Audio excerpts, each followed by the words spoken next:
Hello everyone, today I'm going to show you how to convert a standard edition project into the professional edition. First, we need to open both the standard edition and the professional edition at the same time.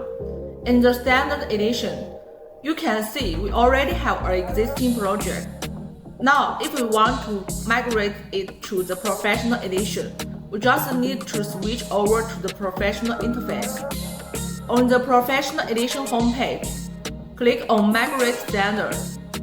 From the list, select the project you want to migrate and click Confirm. The system will then ask you to rename the project.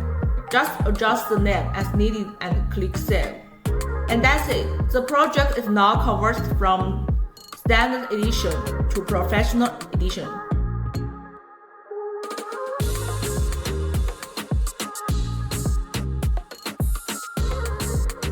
One thing to know: after the migration, the original object in the standard edition will still remain.